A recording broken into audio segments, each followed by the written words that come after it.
and welcome to Finextra TV. I'm Angelica Malin, coming to you from Sibos 2023 in Toronto.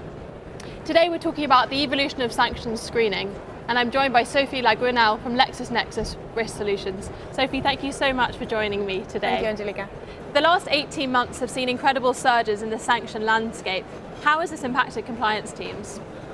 Well, the number of sanctions programs updates have been unprecedented. With the sanctions against Russia, we've seen a surge in sanctions, which have definitely added pressure on the compliance teams.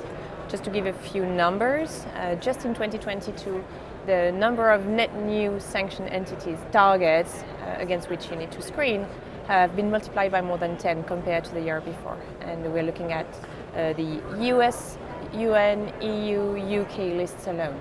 So when you have 5,000 names, new names to process, and the changes that have been pushed in rapidly, there's definitely been increased pressure for the teams, for the compliance teams, pressure to apply the new sanction entities in production, stop the assets in real time that would go to these entities, and then of course managing all the alerts that come with it. So it's added pressure, clearly. And how has that increase in transaction volumes and real-time payments actually impacted the financial institutions? Well, there's been a combination. So the need to screen more transactions, definitely cross-border, but we also see a lot of countries in which the domestic payments now are required to be screened in real time. So more volumes multiplied by more entities against which to screen, more alerts to manage, more, and not more budgets. That's really the difference that we see, is that there is a need now for clear compliance, proof of compliance that the regulators now expect, but also to do things with about the same budgets as before. So there's clearly a need for automation, for self-explainability of the system, for scalability, new types of technologies that allow the sanction screenings to still be very highly effective, but also efficient at the speed of business. Sounds like there's lots of new challenges ahead. And what about some of the newer regulator requirements? Can you walk me through some of those? Well, we clearly see added scrutiny from regulators all over the planet. Regulators are now asking no longer just about a solid screening solution in real time, but the ability to prove that screening organizations, so whether they're financial institutions, banks, but also now PSPs, are in control of what they're doing, that they are up to date to the latest sanctions entities, that they understand the logic of screening, that they have configured it aligned to their risk policies and risk appetite, all the way till alert clearing, which if it can be automated also needs to be secured, controlled, repeatable, validated, so clearly added scrutiny. We also see a big focus on the prevention of circumvention. So basically, if you're added to a list, you're going to try as much as possible to evade your funds very rapidly. And the regulators are now looking at what, as an organization, do you put in place to prevent those circumventions attempts. So do you have your list implemented fast enough?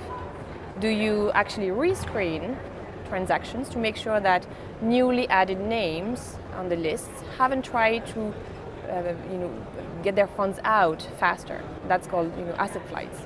And do you also make sure that you rescreen certain weeks before? And we see that, for example, the latest regulation in the EU and China are asking for retrospective screening and reporting in terms of really getting the picture of what happened before the listed entities were on the list. Lots of important things to consider there. You've talked in the past about the 3 E's of screening excellence, but recently added a 4th one. Can you walk us through each one and why they're important? Sure. At LexisNexis Risk Solutions, we always strive to reach excellence in sanction screenings and help our clients get those best practices in. So we've defined indeed these 3 and now 4 E's. Effectiveness, so being impeccable in your detection in real time of sanctioned entities.